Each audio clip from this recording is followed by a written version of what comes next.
Triangle of Sadness. Now, during the screening, my car was broken into and everything that I had in my back seat, stupid me, just forgot it there, was stolen. My laptop, all my clothes, everything. And that includes every single thing I've ever done for BrandoCritic. This channel, my external hard drive, all my videos, all my thumbnails, everything gone.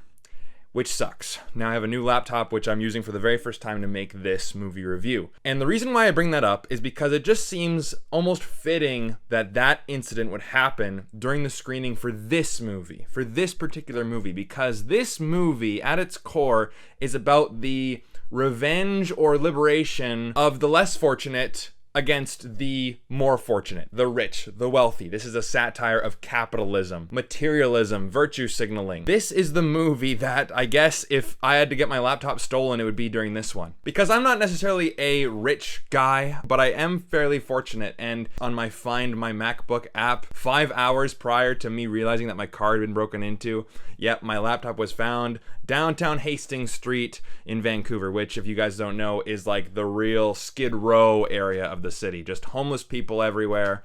It's gone. So I just thought that was a shocking coincidence. Now, with my sad story out of the way, let's get into the movie review. Hey guys, my name is Brandon, aka the BrandoCritic, and I want to say thank you so much for being here today. I really do appreciate it. Hopefully your day is going better than mine was that night. Okay, let's move on. And I was able to see Triangle of Sadness at the Vancouver International Film Festival last week, and I'm here to give you my honest, no BS, non-spoiler review for you today and tell you if it's worth a watch. Now, like I say in every single movie review, every single review on the internet is based on someone's opinion. This is just my own personal one. So if you guys thought the same or differently, let me know your thoughts. What did you think of Triangle of Sadness? Now let's get into it. So, we gotta get the clap in there. This movie, Triangle of Sadness, is from Ruben Östlund, and I haven't seen actually any of his films before, but after this one, I definitely want to. He has done The Square, Play, and Involuntary. Actually, I think Involuntary actually has a French title, but you guys can look that up if you're interested. And it stars Harris Dickinson. Now, the whole time I was watching it, I'm like, isn't that the guy from 1917?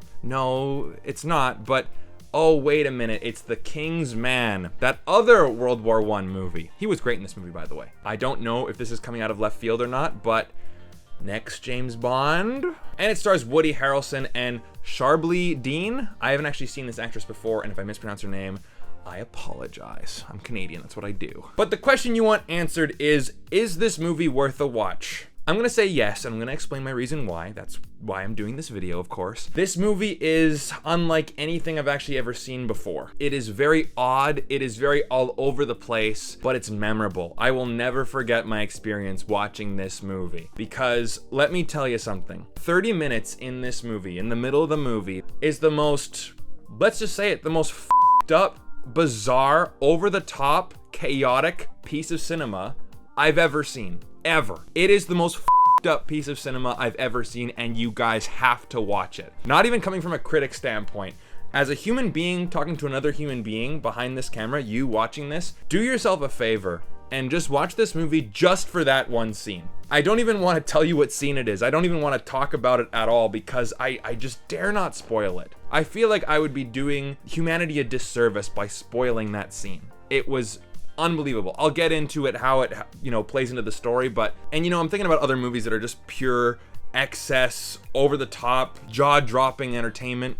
I'm thinking about Wolf of Wall Street because there's a lot of shock value in that film, but the uproar in the theater during that one moment, I'll get into more of the movie, don't worry, was very similar to the one where I was watching the Kingsman Secret Service, and just everyone was like, their jaws were on the floor, and there was just laughter and cheering and excitement in the theater. It was unbelievable. And that moment has never been matched until now with Triangle of Sadness. So let's actually get into the movie. I had to get that part out of the way first. So this movie is actually told to us in 3 parts. I believe the first part is the fashion show, then the second part is on a yacht, and I don't even want to spoil the third part because that will give away what happens at the end of the second part.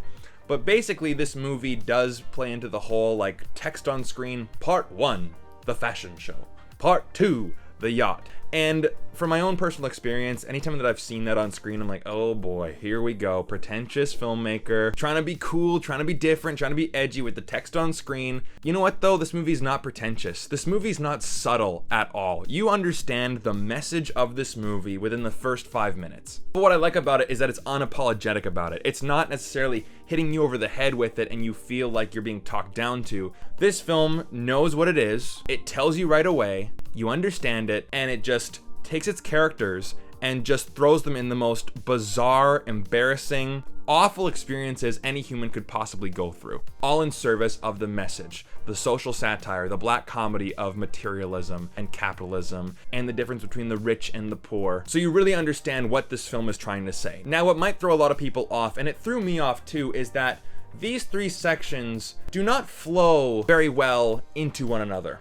This film is not necessarily the same template that you learned in English class about stories, where you have, Act 1, and you have the inciting incident, the rising action, Act 2, the climax, and then the conclusion. So it's a very steady pacing.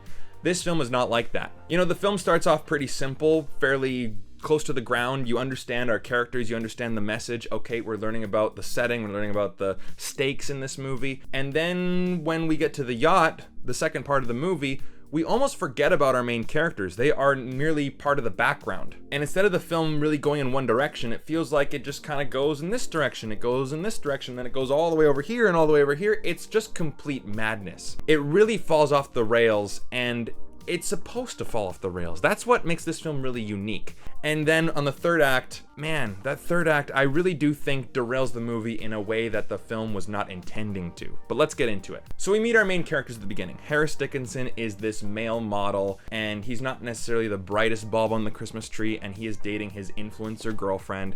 And this movie likes to make fun of those types of people. Of course, you see them taking Instagram photos of them eating spaghetti, but they're not gonna eat it because, of course, the girl's actually gluten intolerant. And the first 20 minutes of the movie is just them arguing about what's masculine, what's feminine, what's sexy, what's not sexy, about paying a bill after dinner. Who should pay? Is it the man's job? Is it the woman's job? I'm trying to be a feminist, with trying to be equal, but no, I don't want to be equal. I want to be a lady. You know what I'm talking about. But then when these characters fall into the background, we meet a bunch of other silly side characters, and the film is basically just showcasing how vain and vapid and stupid and stubborn and selfish they are. And then chaos erupts. And this is the scene I was talking about. My God.